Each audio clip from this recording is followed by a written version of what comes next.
Buenos días a todos. Gracias por acompañarnos en uno más de los webinars de Hablemos Claros de Alimentos. En esta ocasión compartirá con nosotros el doctor Jesús Alberto Quesada Gallo, investigador del Departamento de Ingeniería Química Industrial y de Alimentos de la Universidad Iberoamericana Ciudad de México. El doctor Quesada Gallo es egresado de Ingeniería Bioquímica en la Universidad Autónoma de Aguascalientes. Realizó estudios de maestría y doctorado en la Escuela Nacional Superior de Biología Aplicada a la Nutrición y a la Alimentación de la Universidad de Borgoña, Francia. Se especializó en el tema de transferencia de moléculas pequeñas, agua, oxígeno, aromas de alimentos, a través de películas comestibles a base de polisacáridos o de proteínas, en comparación con las propiedades barreras de los plásticos. Desde entonces, su trabajo de investigación se ha enfocado en las propiedades funcionales de biopolímeros, principalmente en las interfaces. Estos aplicados ya sea como cubiertas comestibles en alimentos, como cubiertas de materias microencapsulados o como agentes de mejora de la propiedad de los alimentos. Ha trabajado en colaboración en diferentes ocasiones con instituciones gubernamentales relacionadas con el aseguramiento de la calidad de los alimentos, así como con empresas del sector privado de desarrollo de productos. Ha participado en más de 25 congresos nacionales e internacionales y ha publicado más de 30 artículos en revistas científicas y 5 capítulos en libros especializados, además de dirigir diversos proyectos de investigación y tesis de licenciatura y posgrado. El día de hoy, el doctor Quesada compartirá su valiosa experiencia en el tema de la importancia de los envases para alimentos. Y pues, con un agradecimiento, cedo el micrófono al doctor Alberto Quesada. Muchas gracias, doctora Areli. Eso ha sido muy amable con esta presentación y agradezco también pues a toda la gente de Hablemos Claro, a Ruth Brenes, a Ruth Pedrosa, a Peter y a todos los colaboradores pues por haberme invitado y permitirme eh, compartir con ustedes pues un tema que es muy querido para mí desde mis estudios de posgrado y en mis proyectos de investigación. Entonces espero poder aportarles algo interesante al respecto de este tema que pues, nos interesa a todos, puesto que todos los usamos, los envases para los alimentos. Empezando por el principio, quise retomar las definiciones que vienen en el sitio de la Real Academia Española de la Lengua con respecto a dos términos para hacer la diferenciación, los envases y los embalajes. Los envases, dice, son recipientes o vasos que conservan y transportan ciertos géneros, aquello que envuelve o contiene artículos de comercio u otros efectos para conservarlos o transportarlos. Entonces, la palabra clave en la definición de envase es la conservación.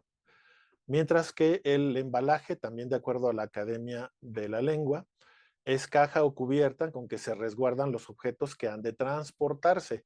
Aquí la palabra fundamental es transporte. Generalmente el término embalaje se aplica a lo que en términos ya perdón, industriales o de proceso llamamos el envase secundario y los sucesivos.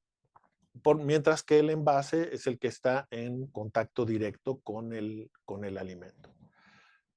Por supuesto, queda un tercer término, que es el que más utilizamos en México, que es el término de empaque, y que lo usamos indistintamente para ambos términos, para envase y embalaje. Es un término generalizado. Empaque viene de hacer paquetes, de envolver y de envolver algo y de formar paquetes, y lo utilizamos de manera indistinta y de manera general, aunque lo utilizamos también para otras cosas. Entonces es un término general, tanto para envases como para embalajes. La importancia que quiero resaltar de los envases para alimentos, pues lo voy a hacer resaltando las diferentes funciones que cumplen los envases para los alimentos. Esta es la lista y este va a ser el desempeño de esta presentación tocando cada uno de estos puntos.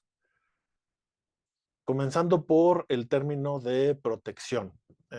Para proteger un alimento, eh, lo que deseamos es que los intercambios con el exterior queden limitados, tanto para lo que proviene del exterior como para lo que puede venir del alimento hacia el exterior. Y eso en diferentes términos. Si este diagrama representa un alimento, un alimento heterogéneo con diferentes partes, el empaque cumple ese papel, ese primer papel básico de protección del alimento. Entonces, el papel fundamental de todo envase o todo empaque es el de proteger. Y cuando hablamos de proteger, tenemos que relacionarlo entonces con las transferencias que puede haber de compuestos y de moléculas en su relación con el exterior, y generalmente hablamos de 4 tipos de transferencias en un alimento empacado. Lo que puede transferirse desde el empaque hacia el alimento, y tocaremos el tema que se vuelven polémicos de algunos elementos que pueden darle toxicidad y otros cambios al alimento. La transferencia desde el alimento hacia el empaque, principalmente de los elementos que tienen afinidad con las propiedades del empaque, generalmente los compuestos apolares o los compuestos de aroma que tienen características de solvente orgánico y que tienen afinidad por el empaque, perdiendo el aroma del alimento y disminuyendo su calidad.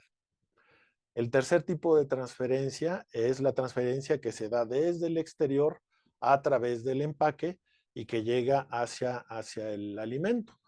Por citar un ejemplo, recuerdo la recomendación del sector salud para que en las tiendas pequeñas donde se exponen alimentos empacados junto con detergentes o con agentes de aroma intenso, que procuren estar lo más alejado posibles, porque el aroma tiene la capacidad de atravesar el empaque del detergente y atravesar el empaque del alimento y poder contaminarlo y disminuir también su calidad organoléptica.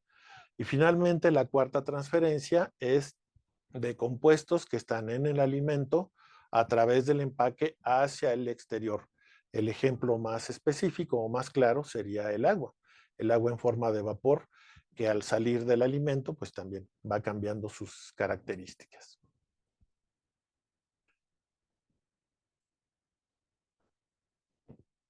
La protección de los alimentos ha sido un interés del ser humano desde que el hombre existe, y sobre todo desde que tuvo excedentes, porque en la cacería lo que se puede extraer del animal sacrificado es mayor a lo que iba a consumir inmediatamente toda la comunidad, y sobre todo desde que el hombre se asienta gracias a la agricultura, para poder almacenar ese exceso de alimentos y de productos, y se pretende conservar a largo plazo. Les ofrezco una disculpa por ese toque de realidad en el sonido. No sé si alcanzan a escuchar, pero estoy cerca de la calle y van a escuchar algunos ruidos. Espero que no sean muy molestos. Para conservar los alimentos desde los orígenes, pues lo primero que se buscó fue, además de evitar que se degradaran, pues no que quedaran a la vista de otras comunidades de humanos, y sobre todo que no quedaran disponibles para animales que pudieran venir y ser atraídos por el olor. La tierra fue el primero de los envases que se le ocurrió al ser humano al enterrar los alimentos, tal vez protegido por hojas o por paja. Enterrarlo, pues eso limita todos los olores, no se degrada tan fácilmente, se conserva incluso frío. Y el ejemplo que les pongo es este silo de micenas, esa famosísima ciudad em, de donde parten los guerreros hacia Troya en el famoso libro de la Ilíada. Los hilos existen desde entonces y nos permiten, utilizando la naturaleza y con el ingenio, proteger a los alimentos. De manera general, pues ya la protección se ha vuelto cada vez más sofisticada en la historia, se requiere de varios procesos, se requiere de varios procedimientos y propiedades del material de envase o los envases o los empaques para que se pueda proteger de todo lo que puede involucrar esa transformación o esa agresión del medio ambiente hacia el alimento. Es toda una profesión el querer, eh, el querer conservar a los alimentos. Algunos de los factores involucrados en este diseño de los alimentos en la actualidad involucran la resistencia mecánica, la permeabilidad del empaque o del envase a los agentes que pueden dañar de alguna manera o transformar al alimento, a la capacidad que tenga de interacción el envase con el alimento, porque no son totalmente inocuos y de alguna manera participan o actúan con él. Por supuesto, su duración y la vida útil tanto del alimento como del envase, etcétera.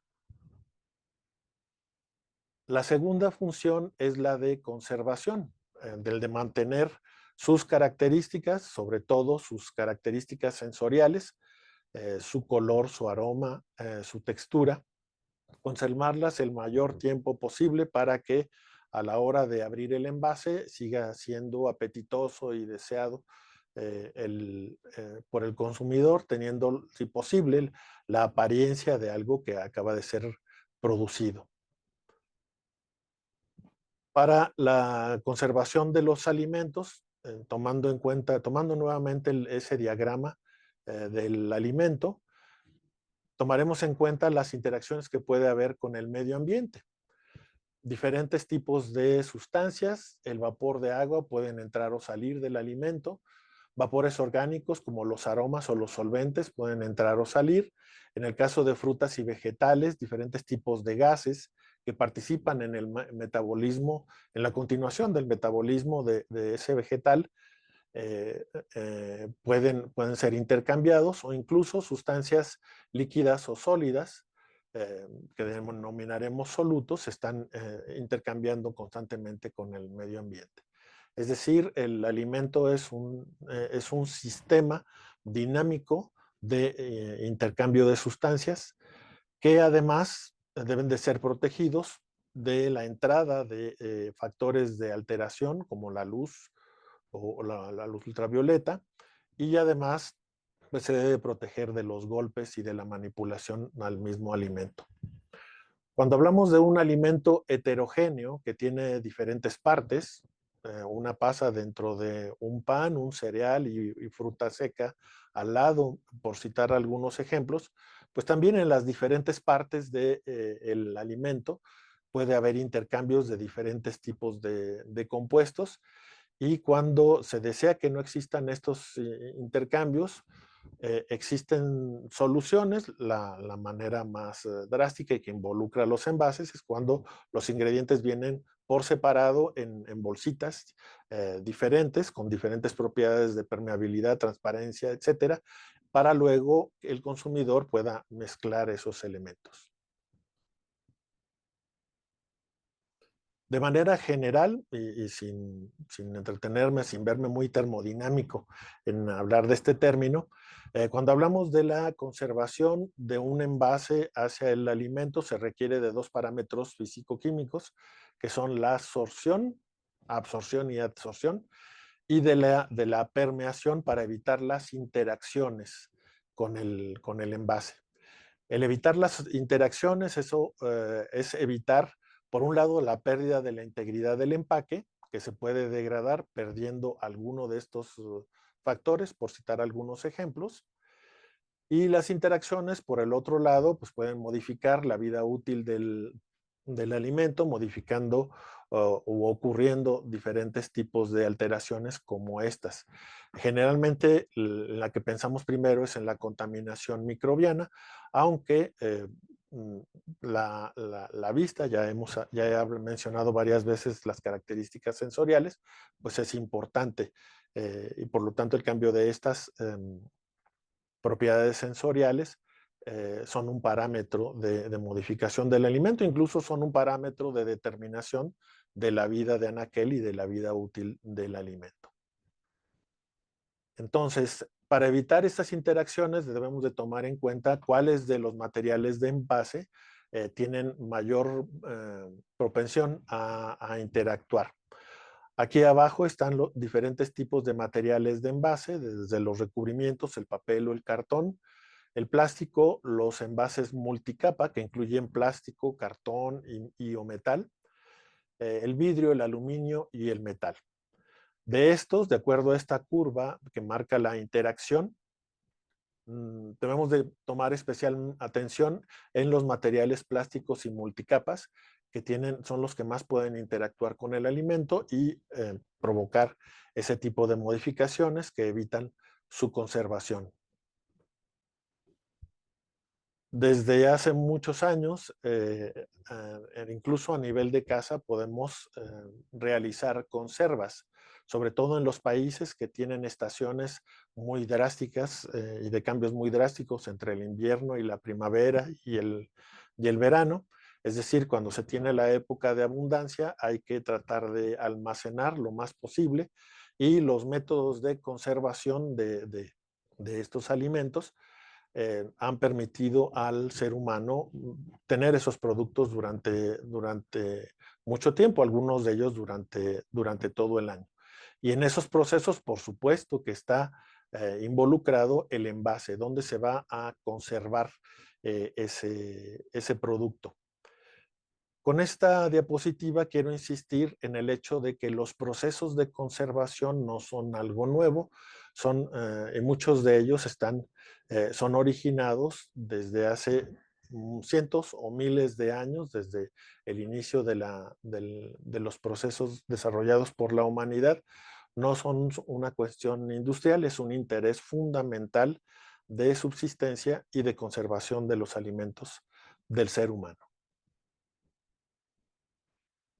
La tercera función que cumplen los envases es permitir que se transporten los alimentos en las mejores condiciones, desde donde se producen hasta donde se van a consumir.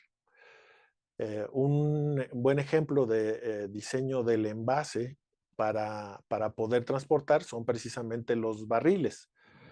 El que tengan esa forma cilíndrica para poder ponerlos de pie, pero que tengan esa forma cóncava a los lados para poder eh, inclinarlos y poder rodarlos teniendo como base de apoyo solamente una pequeña línea.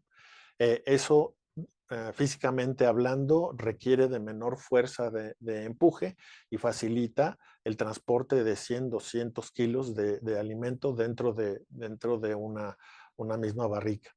Y si vamos un poco más lejos, pues este envase va un poco más allá y ayuda a la preparación del alimento, es decir, se convierte en un envase activo que le proporciona olores y sabores al alimento que finalmente resultan de mayor agrado para los consumidores.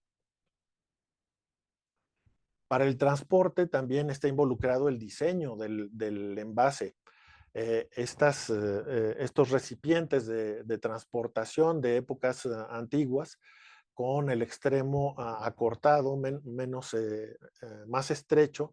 Los dos extremos más estrechos permitían acostarlos y que dos personas los puedan cargar con facilidad para poder transportarlos. La presencia de las asas para poder moverlos y el colocarlos así dentro de un barco permitía ahorrar espacio para que estos fueran transportados. Incluso también se podía facilitar el espacio para la transportación en carretas.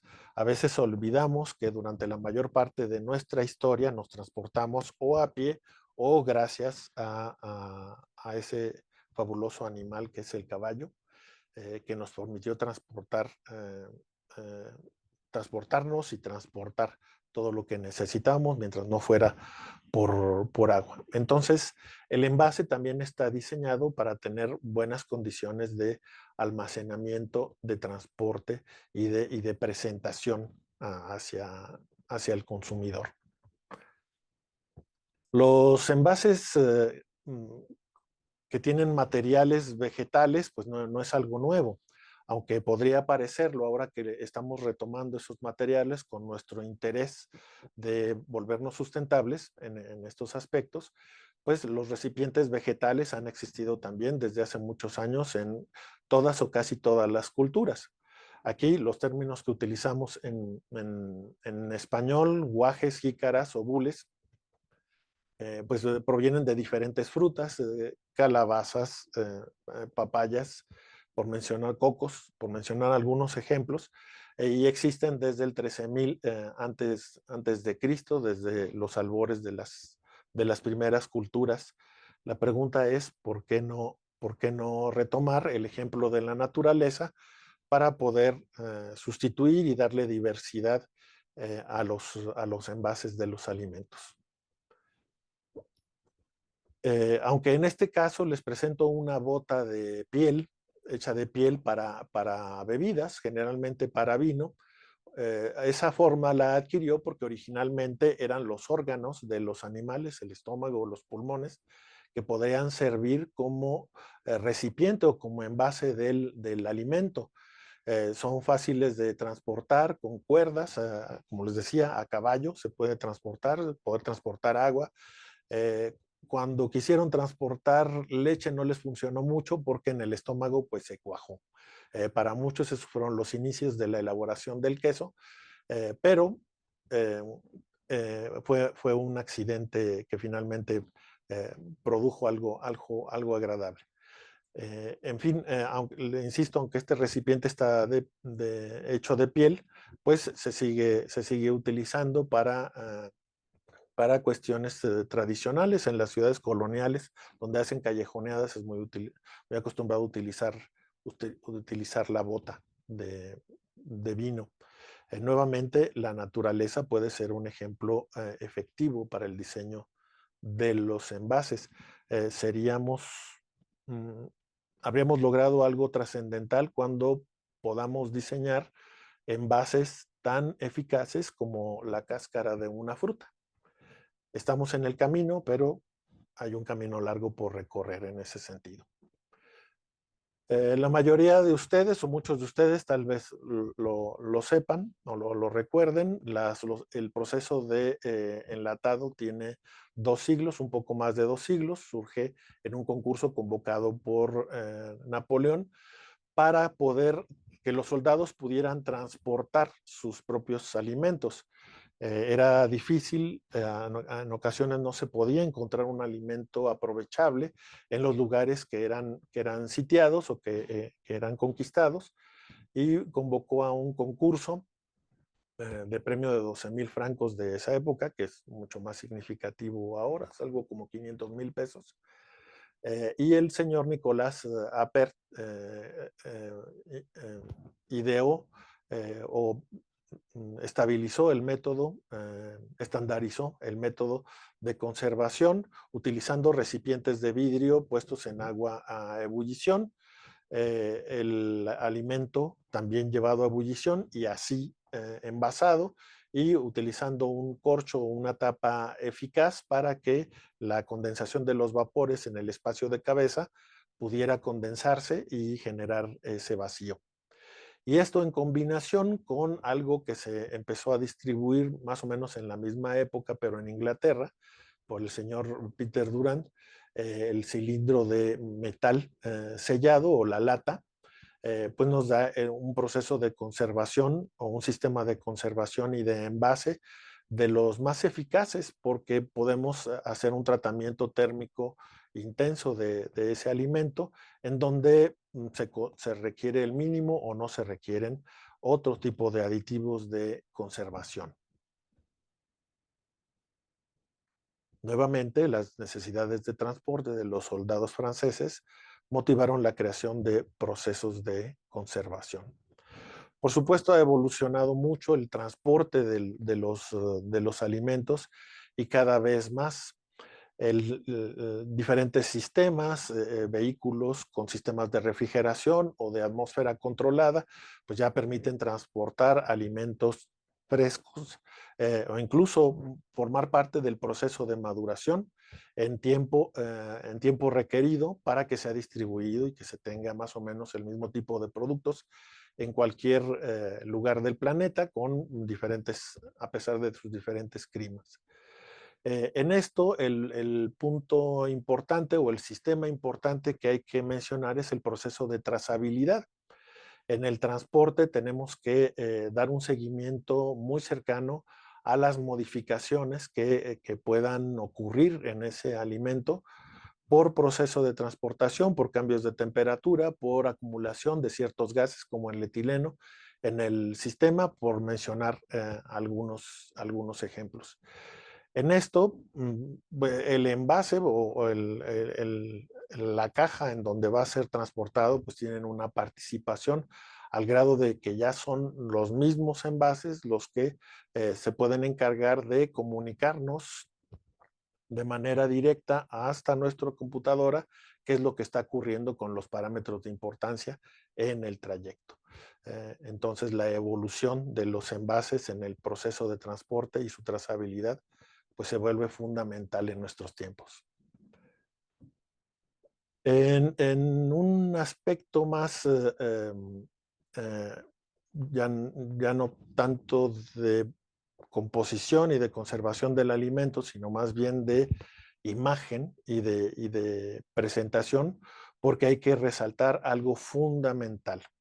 El envase se vuelve la cara del producto y se vuelve el medio de comunicación entre quien produce y quien lo recibe. Es la manera directa, inmediata de comunicación, por lo menos en ese sentido, desde el que lo produce hasta el que lo recibe.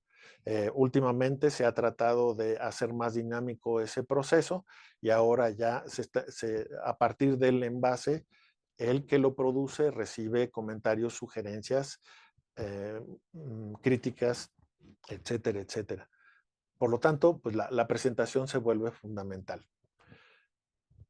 Uno de los medios de conservación o de los envases que se han utilizado en todas las culturas en el mundo, independientemente del lugar y de la época, es la cerámica. Los envases de barro son característicos, incluso sirven para identificar las culturas y los tiempos en cada lugar. Mesoamérica y en nuestro México no es la excepción.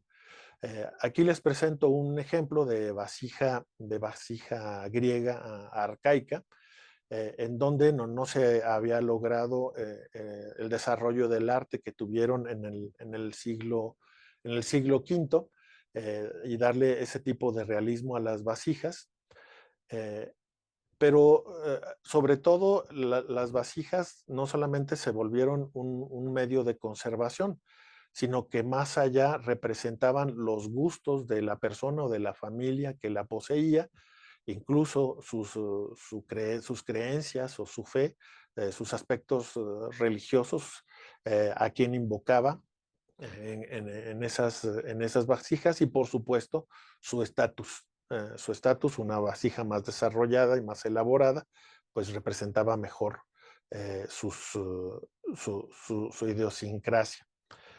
Por eso las vasijas, además de ser sigue siendo de ser un buen envase de conservación de los alimentos, pues va más allá.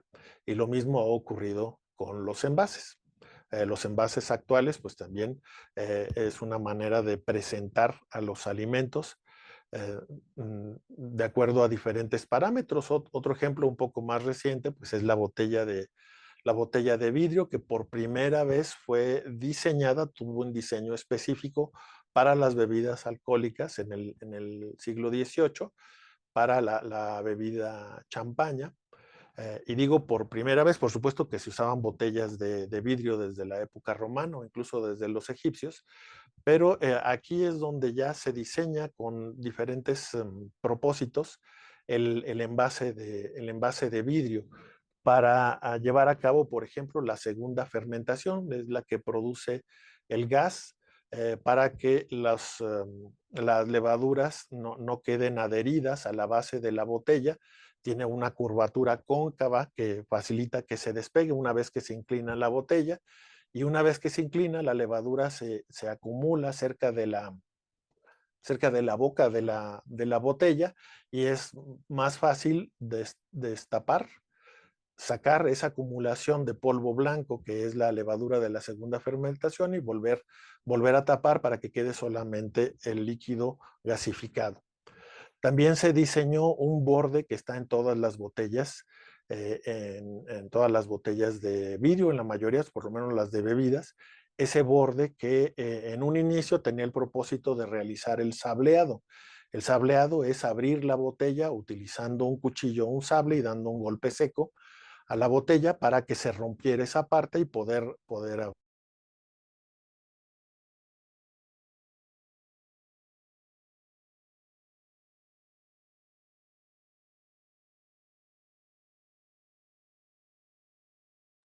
Robots en los sistemas de operación puedan transportar esa botella con mayor facilidad. Entonces, el envase se vuelve, como les decía, el medio de comunicación con el consumidor, y pues podría tener muchísimos ejemplos de cómo la imagen del envase puede atraer al consumidor, puede resultarle apetitoso o hasta necesario ese producto, darle una idea real o incluso mejorada de lo que contiene, para que sea atractivo, para que sea a lo que el consumidor busca.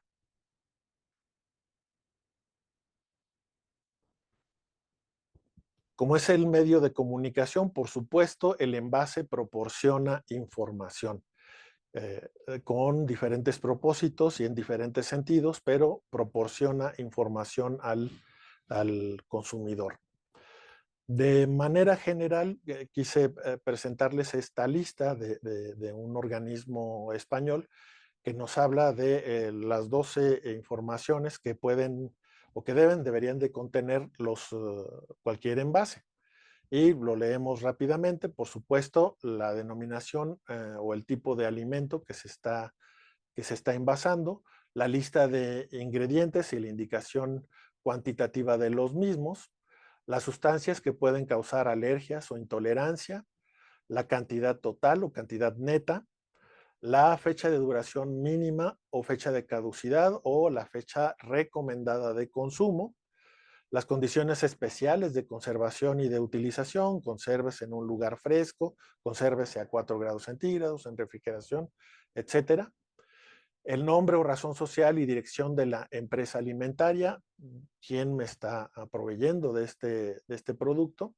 Por supuesto, el país de origen o el lugar de procedencia, que cada vez debe de ser más específico, dado nuestra búsqueda con propósitos de sustentabilidad, de que consumamos productos de regiones, de la región, de distancias cercanas. Con mayor, se vuelve más importante el lugar de procedencia. Por supuesto, el modo de empleo, cómo abrirlo, cómo conservarlo, cómo mantenerlo en alacena, cómo verter o cómo vaciar el envase. Si es una bebida alcohólica, por supuesto, el grado alcohólico debe de ser mencionado forzosamente. Debe de estar marcado el lote. eh, Aquí en términos de trazabilidad, esta ya es información para quienes llevan el control de la distribución. Y algo que se vuelve cada vez más importante, la información nutricional. Eh, eh, Información fundamental para el consumidor. Cada vez más, cada vez los consumidores nos volvemos más alerta y más informados, aunque gracias al Internet, pues esta información puede ser válida o no, pero es cierto que cada vez más buscamos información. Para esto se ha creado, por citar un ejemplo nada más, o el de polémica más reciente, el sistema de etiquetado frontal de los alimentos. A la izquierda tenemos algunos sistemas que han sido utilizados o siguen utilizándose en Europa, desde el numérico, el código por colores, el llamado de las baterías, o el semáforo de nutrición, por mencionar algunos ejemplos. Y sobre todo en Latinoamérica, pues se ha optado por la información o el sistema de etiquetado frontal con estas etiquetas octogonales en fondo negro, que advierte sobre parámetros fundamentales de nutrición, como el contenido de calorías, el contenido de azúcares, grasas saturadas, etcétera. Hay diferencias aparentemente sutiles, pero que tienen un impacto diferente, como el término exceso utilizado en México y el término alto en utilizado en Chile. Por supuesto que tienen un impacto diferente en el lector. Este tema, pues obviamente es motivo de otra o muchas otras conferencias. Aquí solamente quisiera resaltar que el etiquetado frontal es diverso internacionalmente, no se ha llegado a un consenso y los resultados pues también son diversos, incluyendo los que se tienen aquí en México. No se ha logrado en ninguno de los sistemas, se ha logrado resultados drásticos de mejora o del camino correcto, porque a fin de cuentas, así como el problema de salud y de obesidad, por ejemplo, es multifactorial, la información que debe de tener el consumidor también debe de provenir de diferentes fuentes, y no es solamente la labor de la etiqueta. Lo bueno de esto es que si está generando algunos cambios, están generando intenciones de informarse por parte del consumidor, y eso pues yo creo que es un paso en el, en el buen camino.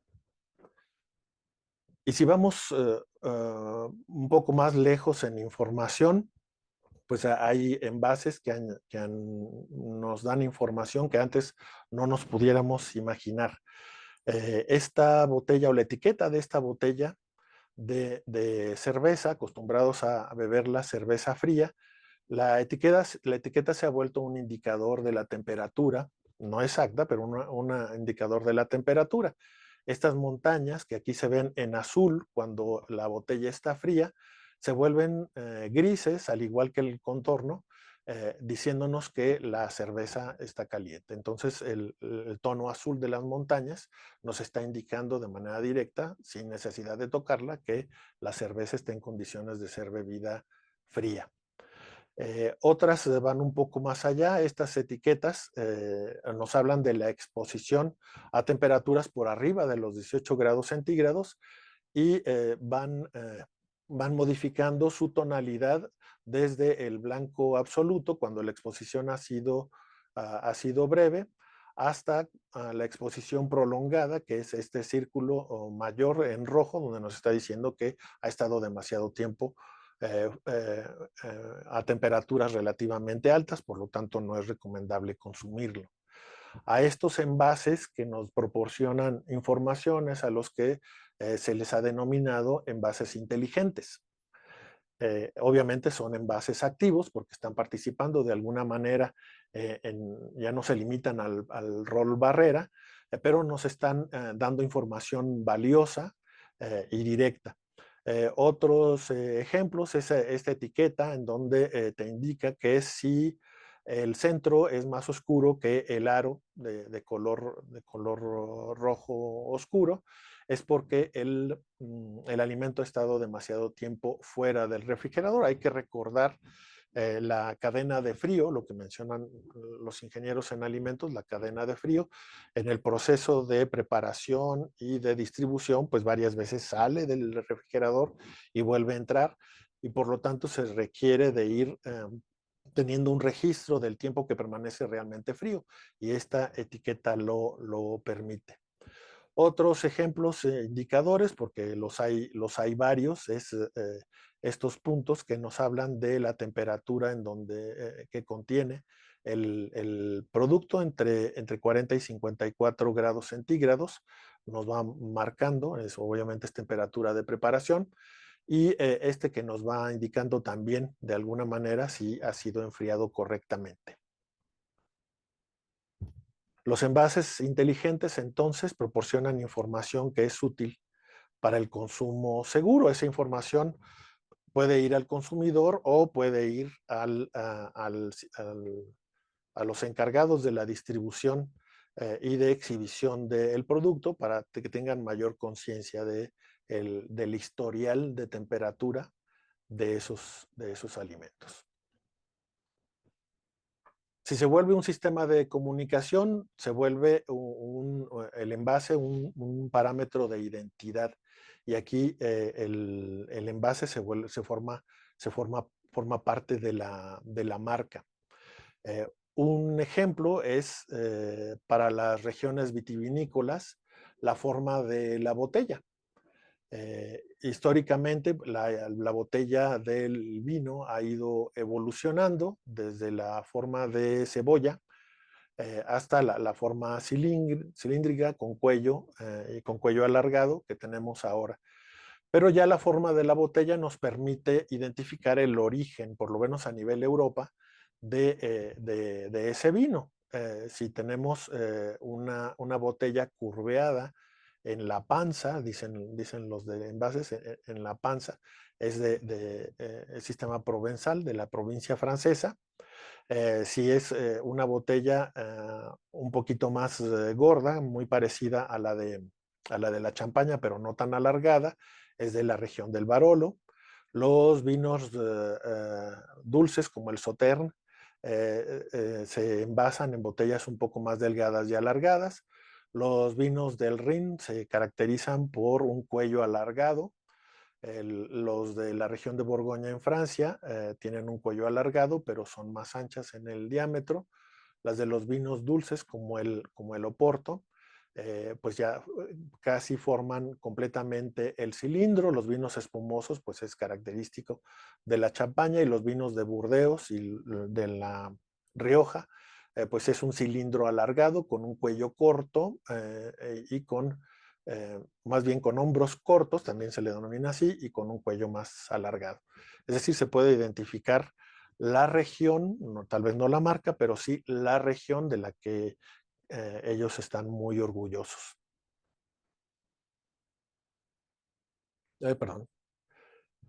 Y por supuesto, hay envases que son distinguibles con mucha facilidad, obviamente por la etiqueta, pero por la forma o incluso por el diseño que han tenido. En este caso, el diseño de la tapa de estos productos para bebé.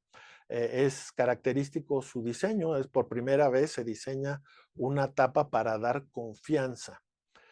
Y hasta lo promueven en comerciales, el sonido característico a la hora de abrir y de entrada de aire se ha vuelto una señal de inocuidad del alimento, de que no está contaminado, y eso le da confianza a las mamás.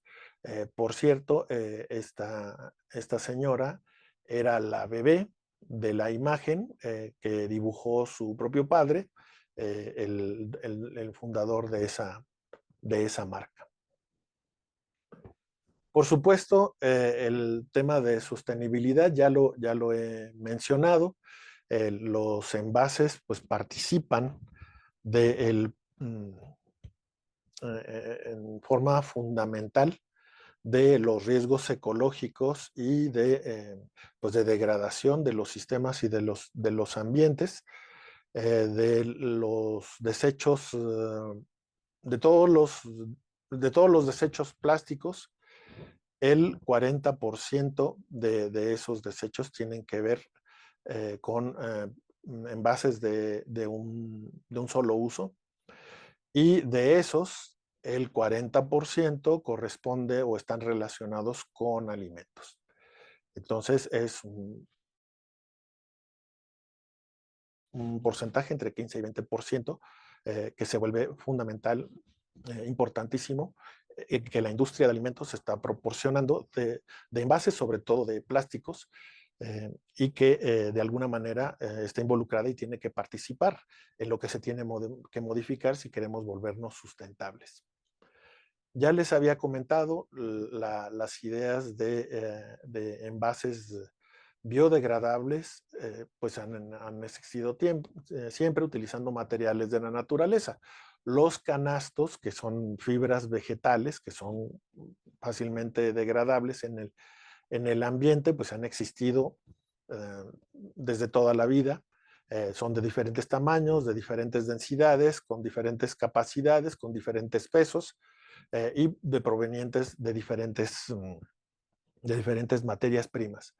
Por supuesto que esta imagen es idealizada, por lo menos yo hasta ahorita no he visto un coco con una tapa de apertura fácil, pero esto es para resaltar lo que ya les había mencionado. La naturaleza es no solamente una buena fuente de ideas, sino es una buena fuente de materiales. Se requieren materiales que formen un envase, que mantengan la cohesión, ya sea en su forma original o una vez transformados las fibras y las celulosas y los componentes poliméricos que tiene la naturaleza para poder desarrollar nuevos envases. Entonces, esto está en ciernes, podemos decir, esto apenas comienza el desarrollo, aunque ya estamos hablando de 20, 30 años de esta búsqueda, pues todavía hay mucho por hacer en todos los países, incluyendo el nuestro. En la Universidad Iberoamericana tuvimos la suerte de contar con investigadores mm, tan pioneros y tan visionarios como la maestra Lorena Pedraza, en paz descanse, que trabajó con los desechos de olote para tener nuevas fuentes de otros de materiales de diferente uso y de diferente tipo. Y la fabricación de envases, pues no fue la excepción. Tuve la suerte de colaborar con ella en la elaboración de envases a partir de los desechos de la fibra de lignina de los solotes. Y eso es solamente por mencionar un ejemplo. Ella también trabajó con los desechos del desechos de las algas que contaminan, que contaminan las playas y que se vuelven un verdadero problema en todos los sentidos. Entonces, hay mucho trabajo por hacer.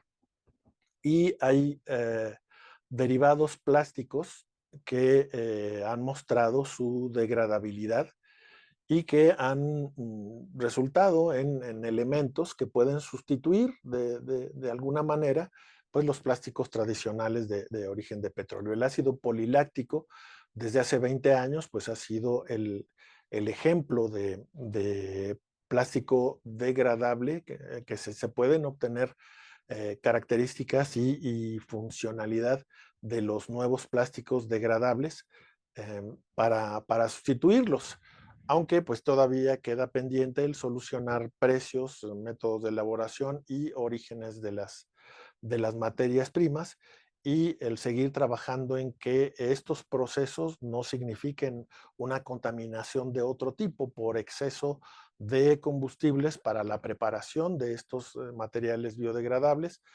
de la utilización de calor en estos procesos, que a fin de cuentas ese se va al ambiente y colabora en el calentamiento global.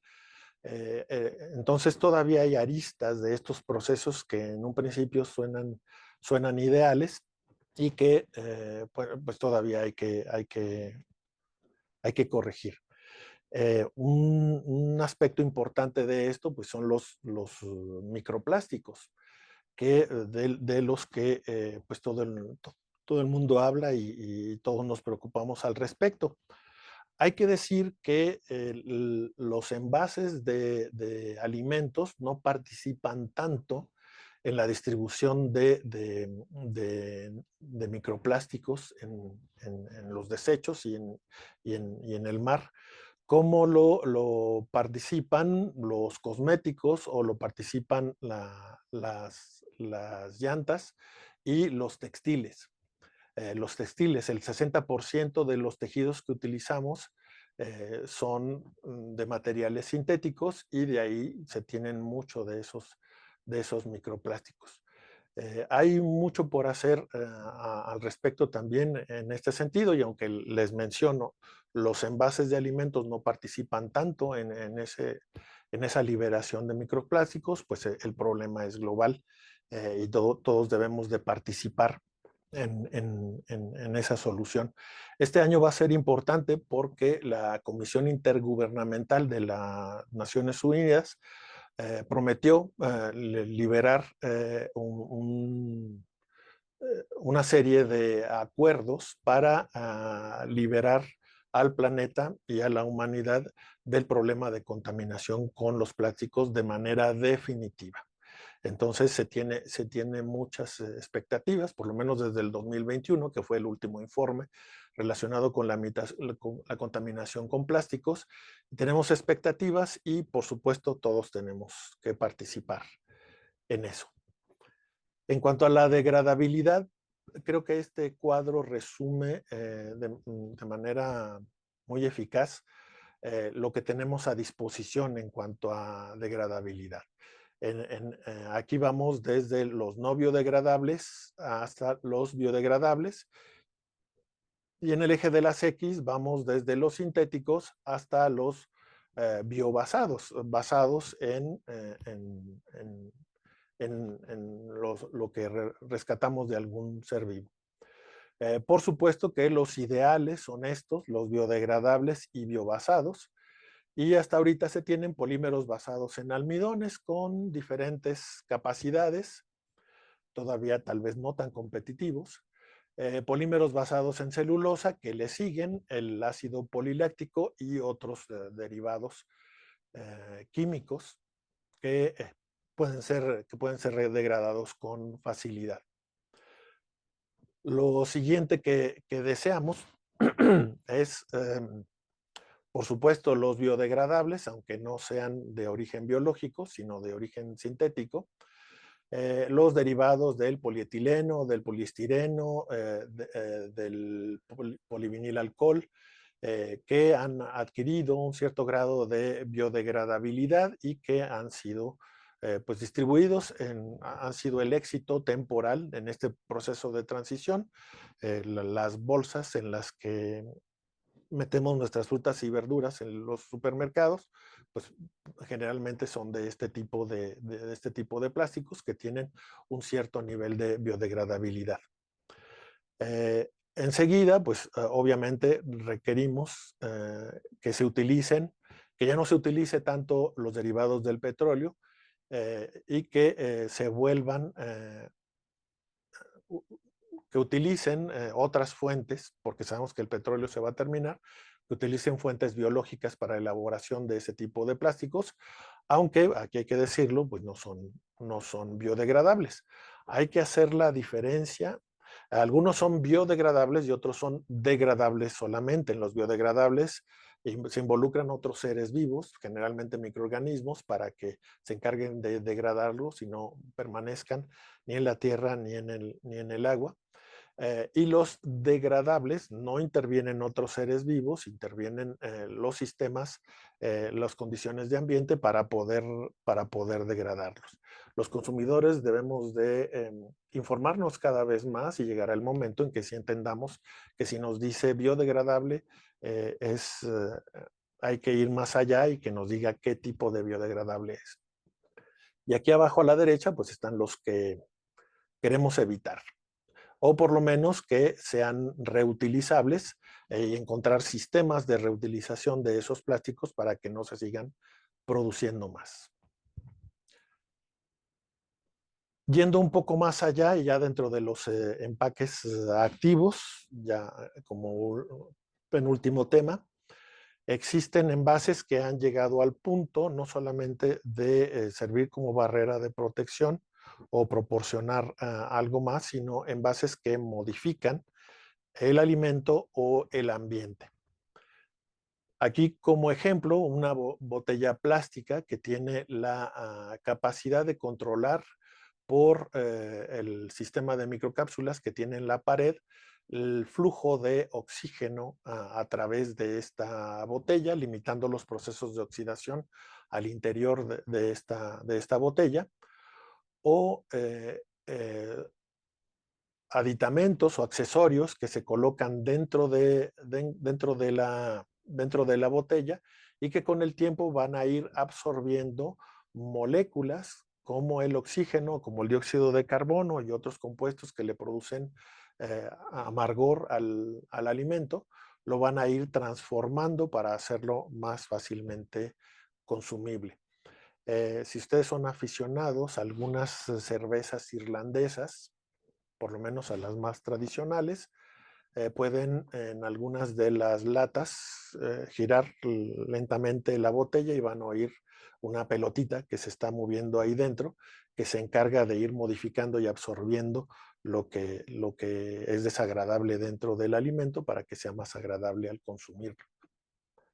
Por supuesto, si hablamos ya de botellas, esta es una botella de plástico, en donde se pueden aplicar diferentes capas que pueden tener diferentes funciones, la de controlar la cantidad de dióxido de carbono dentro de la botella, la cantidad de oxígeno y otro tipo de compuestos, pues se pueden hacer botellas de recubrimiento múltiple para poder participar en el proceso de mejora del, del, del producto. Y aquí participan los coeficientes que les mencionaba al principio de la plática, los coeficientes de absorción y de permeación, que permiten diseñar este tipo de envases activos.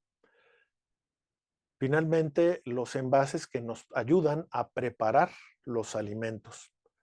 Parece un sueño, pero es una realidad, lo sabemos. La bolsa para palomitas está diseñada para preparar el alimento, conteniendo una placa de pintura metálica o incluso una rejilla metálica en la parte de abajo para tener una zona de mayor temperatura y asegurarnos que todos los granos que no han explotado caigan ahí y terminen por explotar y poner a exposición el almidón de la palomita, o recipientes que tienen la capacidad de calentar ellos mismos mediante mezclas exotérmicas como la de cloruro de calcio y agua, calentar ellos mismos el café u otro tipo de sustancias o alimentos. Los las culturas orientales han llegado lejos en este sentido y es más fácil encontrar este tipo de envases activos de preparación en Corea y en el Pacífico Sur en general. La cerveza, también el proceso de enfriamiento también se puede dar de manera automática. Los productores de estas cervezas garantizan que se puede bajar la temperatura del producto en 15 grados, lo que permite que la cerveza se pueda tomar fría. A partir de esto, por supuesto, es la imaginación la que nos puede limitar en el desarrollo de nuevos tipos de envases, resolviendo y cumpliendo las funciones que les he mencionado.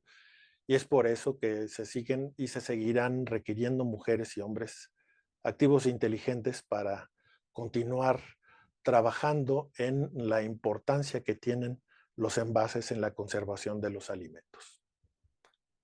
Muchas gracias por su atención y por supuesto estoy a sus órdenes por si quedó alguna duda. Me permitan aclararlo. Muchas gracias, doctor Quesada. Muy valiosa la información que acaba de compartir con usted. Y bueno, voy a permitirme leer algunas son preguntas, otros son comentarios que han metido aquí los participantes. Bien, Julie Gallo comenta, excelente ponencia Mi pregunta ¿es seguro almacenar alimentos fermentados sin pasteurizar en botellas de plástico? Ejemplo, kombucha y kefir. Generalmente no. Los alimentos fermentados producen sustancias que pueden ser generalmente ácidos o pueden ser corrosivos, que no es lo mismo. El pH y la corrosión son dos factores que tienen una cierta diferencia. Cuando son fermentados, pues sí, en los recipientes plásticos, sí se corre el riesgo de que estos agentes modifiquen la estructura del plástico mismo y que o sean absorbidos dentro del plástico o que extraigan del plástico elementos que no deseamos. Por supuesto que el tiempo es un factor importante cuando hablamos de lo que proviene del plástico y se requerirían tiempos muy largos para que esto se vuelva peligroso, pero en general, pues la recomendación es no. En los productos fermentados hay que utilizar los materiales más inertes que se pueda y generalmente es el vidrio. Bien, gracias. La siguiente, Guillermina Juárez comenta. Será excelente poder tener acceso a un taller donde se muestre cómo reusar, por ejemplo, los frascos de vidrio en este proceso de conservación y a la vez de reutilización. Felicidades al excelente ponente por ser muy claro y puntual en su exposición. Gracias, muchas gracias. Pues sí, sí, de acuerdo. Tenemos que, como consumidores, tenemos que aprender cada vez más sobre lo que hay que hacer con los envases. Lo que se busca es que pasemos de la economía lineal a la economía cíclica y que, si se puede, todos los materiales de los envases puedan volver a utilizarse para envases o para otras funciones y que se tenga que producir cada vez menos y por lo tanto desechar cada vez menos. Entonces sí, la idea de un taller sería muy buena. Muy bien, bueno, no sé si va a sonar por ahí un pit, no sé si debo leer este comentario, pero me voy a aventar. Mm. Buen día, doctor. Esta no es pregunta, pero pongo a su disposición nuestro apoyo para que pueda conocer nuestra tecnología de fabricación de envases utilizados con impresión digital, soportado en la tecnología HP Indigo 25K. Arturo López. No, muchas gracias, con gusto. Me encantaría conocer su, su, sus sistemas de fabricación. Bien. Ivette López. Buenas tardes. ¿Cuál es el impacto ecológico de la producción de bases de alimenticios modernos? Uy, el impacto ecológico pues es alto. Eh, Modernos tal vez se refiere a a los activos, los que le mencioné. Em, sí, el impacto sigue siendo alto. El impacto tanto físico, y todos hemos visto imágenes de lo que resulta de los aros de las bebidas con los animales o la imagen conmovedora de la tortuga con un popote o una pajilla, por si no me están oyendo solo mexicanos, una pajilla en la nariz. También el impacto es en cuanto a los componentes del plástico que una vez degradados, pues alteran los ríos, alteran los mares, los mantos acuíferos, por mencionar algunos ejemplos.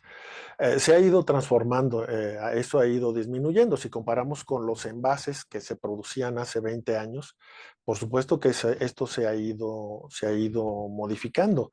La restricción a las bolsas, por ejemplo, aunque se tienen diferentes niveles en diferentes países, incluso dentro de las regiones de México hay diferentes restricciones y prohibiciones, pero sí se ha reducido en un 70% el impacto que pueden tener las bolsas de plástico en el ambiente. Todavía hace falta mucho por hacer, el- el- pero pues se sigue trabajando en eso. El gran paso que hace falta es que los esfuerzos dejen de ser aislados sean esfuerzos de comunidad. Las modificaciones de los envases, pues obviamente van primero en el sentido de facilitarnos la vida, y ahí, pues sí, los plásticos siguen estando involucrados, aunque a la par, pues se están desarrollando procesos de reutilización de esos plásticos. Entonces, los envases modernos, aunque se ha reducido un poco su impacto, pues la función principal es la de hacernos la vida fácil, eh, y pues siguen teniendo un impacto. Y gracias. Bien, Estefanía Salazar comenta, el barro ha sido un material que ancestros utilizaron para la conservación o incluso siguen utilizando. Sin embargo, me tocó escuchar que la población que aún no lo utiliza para la conservación lo descarta por un tema de disruptores endocrinos. ¿Qué opina al respecto? Sí, ahí ya está en función del tratamiento que se le da a la hora de preparar las vasijas o los recipientes de barro. Desde el plomo que proviene de las pinturas que se utilizan en el barro, pues sí se pueden tener algunos agentes de contaminación. Hay que preparar vasijas y recipientes de barro específicos para conservar alimentos, que incluso pueden estar calientes o que van a estar un buen tiempo en esa cerámica. Deben llevar a cabo tratamientos, es de manera tradicional. Las abuelas decían que había que curar el barro, y hay diferentes procesos, hervir agua con sal, incluso hasta cocinar un lote o dos lotes de frijoles y eso tirarlo. Y aparte de quitarle el sabor de tierra que tiene el barro, pues elimina algunos de esos compuestos. Entonces, los que se han utilizado ya se están reutilizando a nivel industrial. He visto en otros países mantequillas que se distribuyen en sistemas de barro, y son sistemas de barro más densos, en donde la permeabilidad de los componentes de ese barro es mucho menor, por lo que representa un riesgo menor para el consumidor. Gracias, doctor. Arturo López comenta, como bien dice, en nuestros tiempos los envases van más allá y proporcionan comunicación con el consumidor, desde la protección per se hasta un elemento de marketing, perdón, a nivel de personalización. Saludos. José Luis Estrada Ibarra, para miel, ¿qué es más recomendable para envasarla, el plástico o el vidrio? ¿Para qué? ¿Para miel? Para miel, sí. El vidrio, el plástico sí puede desencadenar, aunque no es tóxico, puede desencadenar el proceso de cristalización, que es la solidificación de los agentes de azúcar. En la miel se tiene menos riesgo de que interactúe con el plástico y que extraiga los aditivos del mismo. Se tiene menos riesgo, pero sí, en las mieles sí puede desencadenar la solidificación, el azúcar que se precipita al fondo de la miel. Entonces se prefiere que sea de vidrio. Bien, gracias. Rodrigo Gutiérrez comenta, buen día. Doctor, disculpe la pregunta. Estoy elaborando un anteproyecto para entrar a un programa de doctorado y estoy considerando elaborar una película con potencial aplicación como empaque de alimentos. Me gustaría analizar la posibilidad de toxicidad del material. ¿Conoce alguna norma o metodología válida? No, FAO, OMS, UE. Sería un gusto poder platicar con usted. Bendiciones. Bien. Eh, Brian, disculpe, doctor, adelante. no, nomás quería proporcionarles porque no lo puse en las diapositivas, una disculpa por eso, pero mi correo electrónico es quesadaalberto con una sola A entre las dos palabras, @hotmail.com. Entonces, si tienen más preguntas o quieren que platiquemos sobre el tema, pues ahí me pueden contactar. Sí, muy bien. Igual nosotros les haremos llegar su vía de contacto. Ok, muy Gracias. bien. Bien. Brian Enrique Orozco. ¿Considera que la implementación del envase para alimentos basados en materiales orgánicos en el contexto de la sostenibilidad podría afectar el área de transporte y la eficiencia de distribución hacia los consumidores a mediano plazo? Para que dejaran de ser orgánicos. No, no, la intención de, de, de que sean inertes los envases y las superficies en el transporte, también ha ido evolucionando. Aunque el término orgánico, hasta donde yo sé, se limita al proceso de cultivo o de preparación, pues sí, hay que evitar cada vez más que las superficies, todas las superficies, incluyendo nuestras manos, que entren en contacto con el alimento, pues sean una fuente de contaminación.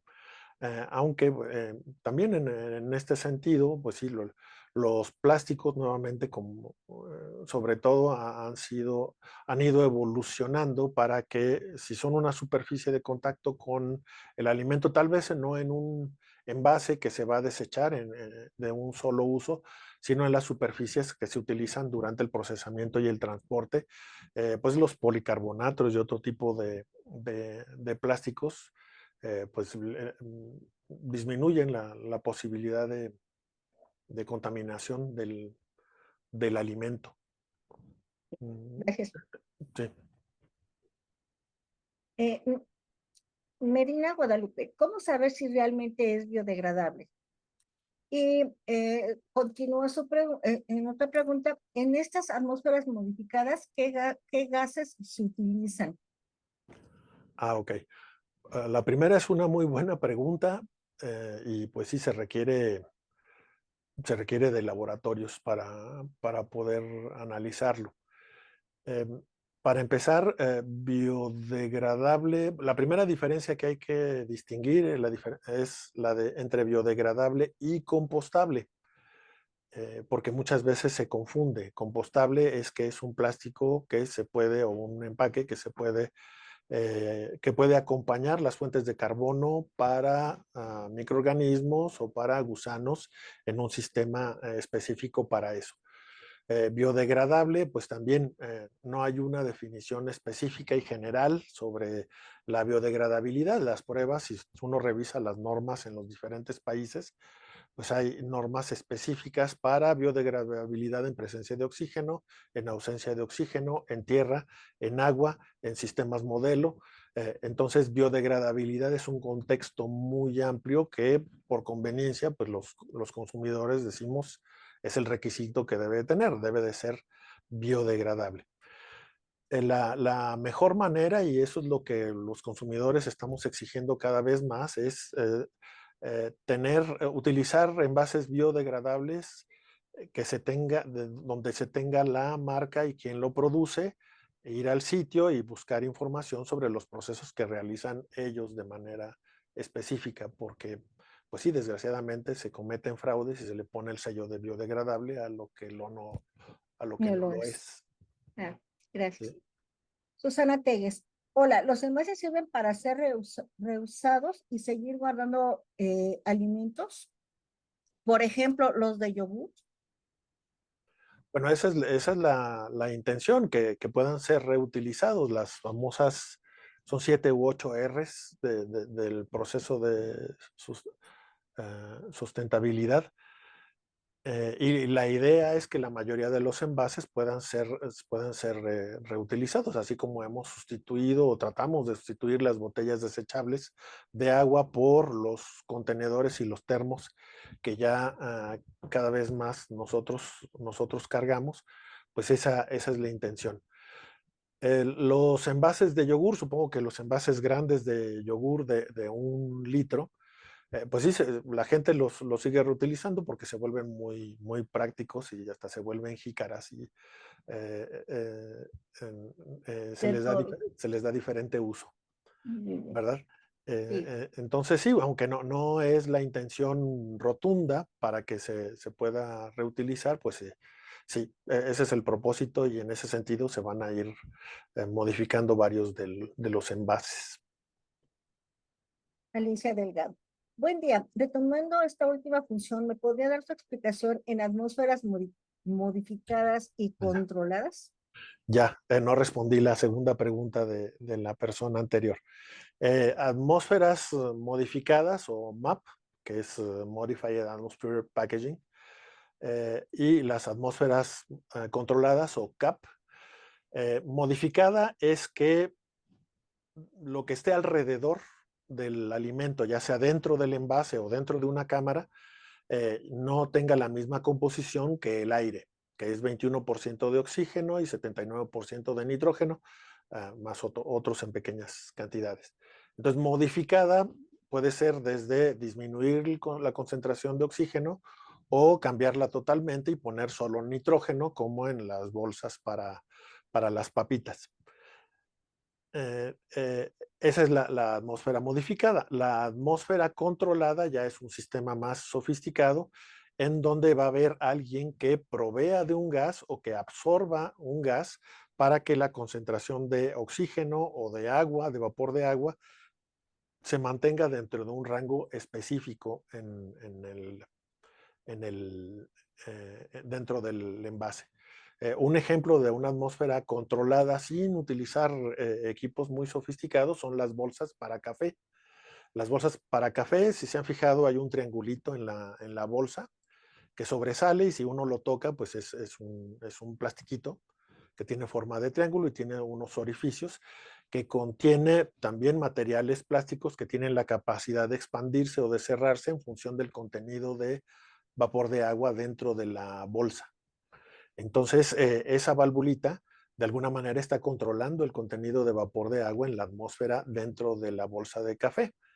Ya no solamente se modificó, perdón, no solamente se modificó en un inicio, sino que de alguna manera hay algo que lo está controlando a nuestra conveniencia. Espero haberme explicado Sí, en esa diferencia. sí, muy claro. Muchas gracias. María de Jesús García Gómez. Si el reciclaje de los envases tradicionales, metal, vidrio, etcétera, es difícil, ¿el reciclaje de los envases inteligentes no será más complicado? Sí, en muchos de esos casos sí podría representar, además de un sobreprecio, sí representa un reciclaje difícil, aunque dependiendo del contexto, las etiquetas que nos van informando si están fríos o no están fríos, pues es una etiqueta que se puede quitar fácilmente y puede ir a la reutilización. Entonces no representa un mayor requisito a la hora de reciclarlos.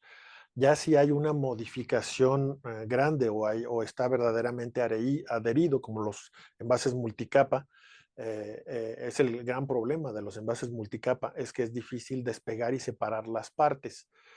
Como contiene plásticos que funcionan como adhesivos, pues si se separa la parte metálica, va a llevar algo de plástico porque es el adhesivo, y si se separa el papel, también va a llevar algo de adhesivo. Por eso, pues eso se destinan a otros usos, ya no para la reutilización. Entonces, si es el empaque activo o el empaque inteligente, eh, em, actúa con partes del empaque que no se pueden separar fácilmente, pues sí complica la maniobra. Gracias. Génesis López, ¿en dónde puedo encontrar más información acerca de envases inteligentes? Eh, hay varios, hay varios sitios relacionados y hay varios libros relacionados con los envases inteligentes. Em, los libros, los que nos pueden dar una mejor información son de investigadores en Australia y de investigadores japoneses. Son los que más han desarrollado eso de los empaques activos y los empaques inteligentes. Por un lado, porque tienen la comunidad, los consumidores tienen más recursos y porque ellos tienen menos prejuicios y tabús para probar nuevos tipos de empaques que nosotros. Entonces, las fuentes generales son esas. Ya si quiere recomendaciones específicas de libros específicos o de artículos, pues que me escriba y con mucho gusto le envío alguna recomendación.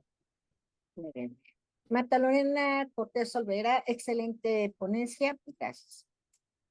Ruth Pedrosa, muchas gracias por compartir tan interesante información. Es importante conocer los avances científicos y tecnológicos de los envases en favor de los alimentos y los consumidores. Sin embargo, ¿cuál es su opinión sobre si regresamos al envase de vidrio dados los hallazgos sobre los microplásticos?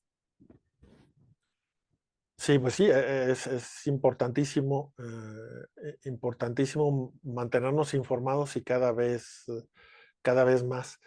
En los envases de vidrio, por supuesto, relacionado con los microplásticos, lo que se tiene que hacer es modificar los procesos de elaboración de esas botellas. Los métodos tradicionales que involucran altas temperaturas y que esas altas temperaturas generalmente son los que originan esos llamados agentes de contaminación o los microplásticos, pues tienen que ser modificados. Entonces, no se puede utilizar cualquier tipo de vidrio o cualquier tipo de pintura en esas botellas de vidrio y no se pueden utilizar cualquier tipo de materiales porque la tapa de los recipientes de vidrio es de otros materiales, resinas, plásticos, corcho o metales. Entonces es ahí donde se tiene el punto débil y donde pueden surgir sobre todo esos microplásticos. Entonces sí, se pueden o se recomienda y algunos invitan a la reutilización del vidrio a pesar de que es pesado y que es frágil, pero sí los métodos de fabricación tanto del vidrio como de las tapas deben de ser más restringidas. Como tenemos una larga lista todavía de preguntas, sin embargo, por cuestión de tiempos, voy a leer las dos siguientes y pues pedirle a a todos los participantes que si gustan contactarlo a usted directamente vía correo electrónico. ¿Sí? Bien, Abril Aguilar, ¿es confiable hornear en moldes de silicón? Hornear en moldes de silicón, ¿se refiere a horno de microondas u horno convencional? Eh, Bueno, no, a lo mejor no responde. Bueno, lo de los microondas, ya que estoy en esto, hay que asegurarnos de que indique el envase que es microhorneable, microwavable. Hay envases que son diseñados para utilizar en el microondas. Por la facilidad y por nuestra flojera, pues metemos todo al microondas y pues de ahí surgen muchas de las noticias con respecto a la contaminación del envase, aunque muchas de esas son mitos, entonces hay que profundizar y hay que tener cuidado. Entonces la mejor solución es ver que sea micro horneable o se puede utilizar en horno de microondas, que está diseñado para eso. En un horno convencional, generalmente, cualquier envase que contenga plástico o que haya estado en contacto con plástico, pues no se recomienda que alcance a altas temperaturas, sobre todo si lo que se va a calentar es un alimento alto en contenido de agua, porque eso facilita la migración de los compuestos. Entonces, para hornear a alta temperatura, pues sí hay que limitarnos a metales que no contengan plásticos sensibles o recubrimientos sensibles a la temperatura y recipientes de vidrio especialmente fabricados para eso. bien, María Isabel Santos, ¿qué tan peligroso es utilizar botellas de plástico de bebidas o yogur para guardar o congelar otros alimentos? Pues peligroso no creo que lo sea, porque son plásticos que ya han sido probados para ser utilizados en alimentos. La reutilización sí debe de estar limitada, no se puede reutilizar por los siglos de los siglos, porque los plásticos se van degradando, sobre todo si entran y salen del refrigerador o entran y salen del congelador. Por supuesto que no hay que calentarlos, pues sí, tiene una reutilización limitada, pero sí, en conveniencia de desecharlo menos, pues sí, hay que reutilizarlos, hay que lavarlos, sobre todo no someterlos a calentamiento de ninguna manera, utilizar, almacenar ahí alimentos que no sean altos en acidez o incluso en grasas. Muchas gracias, doctor. Doctor, pues ya estamos sobre el tiempo. Muy importante e interesante el conocimiento que usted nos está compartiendo. Y pues yo invitaría a todos los participantes que quedaron sus cuestionamientos, sus preguntas sin poder ser leídas, que pues los invitamos a que lo contacten directamente para que puedan tener respuesta a todas sus dudas. Em, Muchas gracias por su valioso saber